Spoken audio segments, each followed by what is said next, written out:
Tell me who you are first. Chris Long with the Ohio Christian Alliance. Okay. We're pleased to be here today with State Senator Tim Grendell and State Senator Bill Seitz in support of Senate Bill 206 and 208, two bills that will bring meaningful regulation to the casino industry.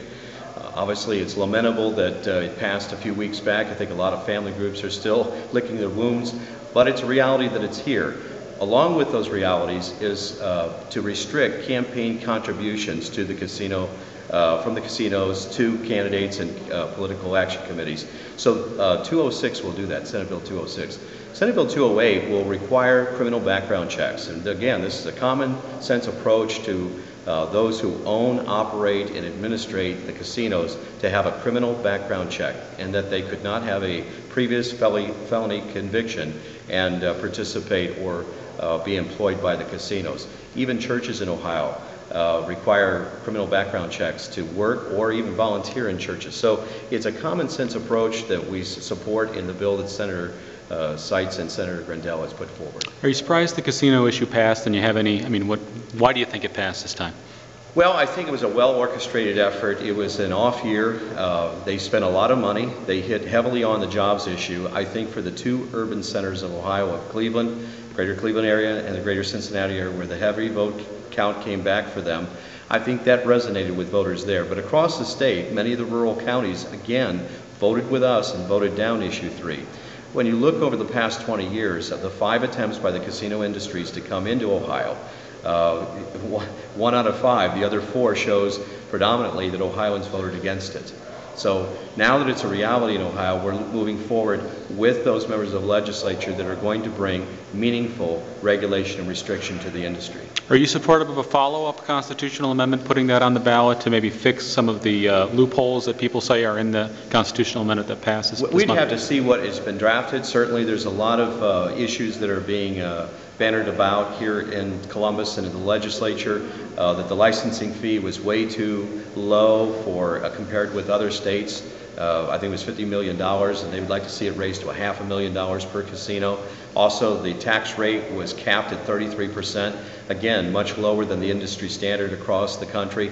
So I think there will be moves in the legislature to fix some of the loopholes in issue 3 that, again, was a sweetheart deal for the casino owners and operators, but there will be obviously a chipping away of that, I think, in months to come. Now, I'm trying to recall, were you one of the parties in the VLT lawsuits, one of the VLT lawsuits? We did file a lawsuit against the governor and the Lottery Commission about HB 1, and that was the VLTs that was passed in House Bill 1, the budget bill.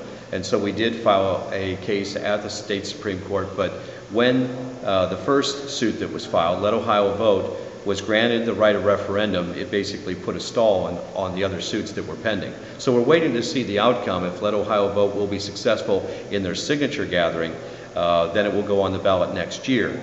In the event that they're not successful, we have our powder dry and ready to refile our lawsuit to the Supreme Court. Does the fact that voters approved this take some of the wind out of your sail, or take some of your legal argument away? I think, our lawsuit was, there was a number of constitutional issues that were problematic with the passage of issue 1. The 3-day reading rule was violated. The single subject, the joint venture. A number of constitutional issues were surrounded all of the passage of issue 1, HB 1, and so what we're going to do is address those issues in court and hopefully have our day in court. Do you think you have legal grounds if Strickland decides to pursue this through executive order? I mean, if they rescind what's in HB 1, do you think you have legal grounds to fight it? Should he decide to move forward with VLTs at racetracks? Are you ready to deal with that? Well, that's a great question. We'd have to seek counsel from our legal counsel, be advised in that way, but certainly we wouldn't be opposed to going forward and challenging the governor once again in the event that the court would grant him that authority. Okay. Go ahead and give me your spiel again. What were you doing here today? And we're proposing guardrails on the casino gambling. We acknowledge the people of Ohio have voted to have casinos, but we think it's incumbent on the legislature to carry out its responsibilities to protect the health, safety, and welfare of Ohioans. In particular, Senator Seitz and I were introduced Senate Bill 208, which will require that anybody who has more than a 5% ownership interest in the casinos or any of the related businesses with the casinos has to pass a criminal background check, and if they have a felony conviction, they can't be licensed to be involved in the casino business or any related business with the casinos. We think that's necessary to put guardrails on the casino process, both to keep it honest, to protect the people of Ohio, and to protect the integrity of this newest industry in Ohio, so that there's public confidence that the industry is being run, meeting the public trust and public standards. There's been some Republicans over in the House who are interested in pushing another constitutional amendment to fix what they call loopholes in the amendment that was passed by voters. Do you support something like that? Well, I support the concept of finding a way to increase the tax rate that's going to be charged. I think there's a variety of ways of doing that, both within the statute and Constitution, and also by a constitutional amendment. We're looking at the various options of doing that. I believe the licensing fee should be much greater. I think the taxes should be greater. Unfortunately, issue 3 is an example of what happens when the House writes the rules. They write it to their own benefit, and they win. It's not a question about whether we should have gambling or not.